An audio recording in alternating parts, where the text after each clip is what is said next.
Oh my God. Kaboses nga siya ni Steve Perry. Love and grows. Oh my God. Yay.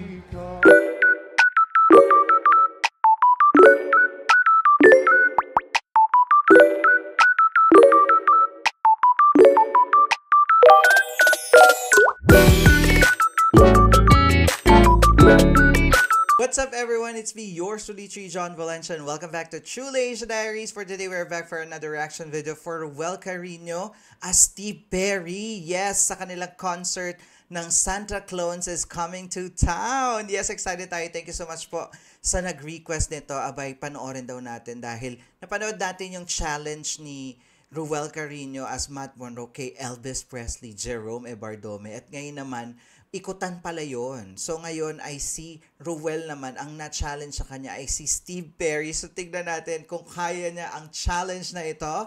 And of course, before proceed guys, if you're new to this channel, please don't forget to like our video and also subscribe to Truly Asia Diaries. And mega love shoutout sa mga RCFC all over the world. So what are we waiting for? Let's go check this out. Alright, we are playing in 3, 2, 1, go. Here it is guys. So Steve Perry. Ayan, si Ruel nga ang nakuha.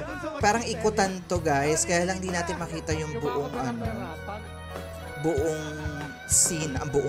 buong performance. Oh my God. Kaboses nga siya ni Steve Perry. Oh my God, he's so good as well, guys. Saka may pagka-Arnel Pineda, ha? Charis.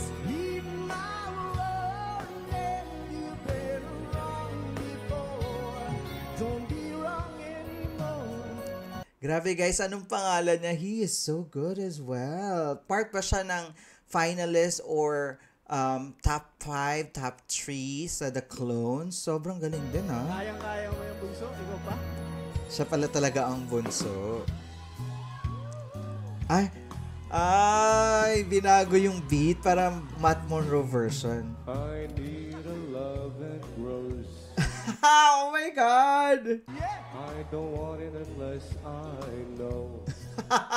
In fairness, ang galing. Tapos binago yung beat para mas swak na swak sa Matt Monroe vocal.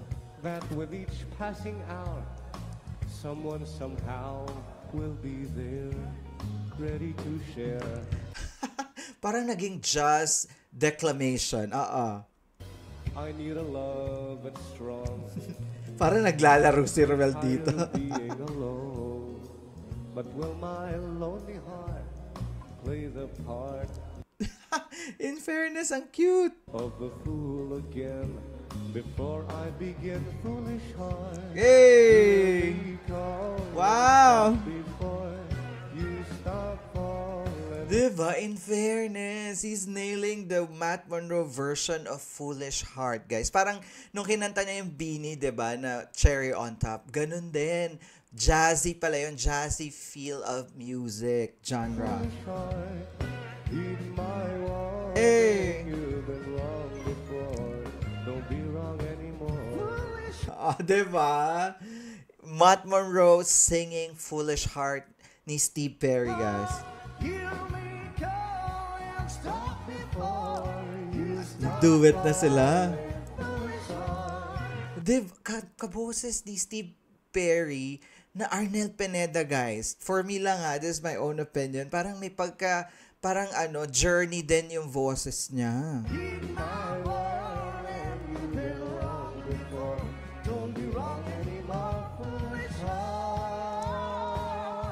Diba? Nag-harmonize sila doon. At yun ang high notes ni Matt Monroe.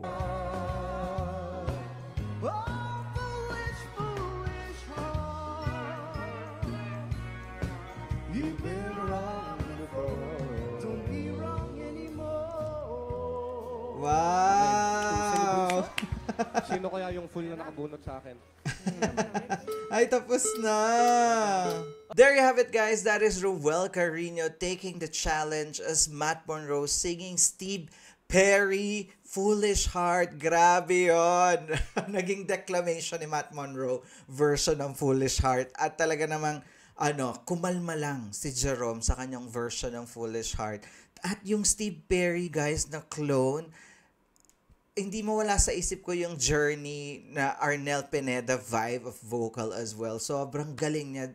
For sure, he has very good performance sa mga high notes kasi this kind of genre ni Steve Perry ng journey talagang matataas ang boses,an. So, bongga, and I love how they change the beat of the song to be jazzy para hindi masyado mahirapan si Rowell ng pagbirit as Matt Monroe, di ba? Parang ang hirap nun, and talaga naman nag-harmonize silang dalawa at tinake ni Rowell ang challenge to be Matt Monroe singing Steve Perry's Foolish Heart. What can you say about that performance, guys? You can comment down below at pag-usapan natin yan. And of course, if you enjoyed this reaction video, please don't forget to give it a thumbs up. And if you're new to the channel, please do subscribe and hit the notification bell. Once again, my name is John. This is True Leisha Diaries. I'll see you on my next one. Spread happiness, guys. Bye for now.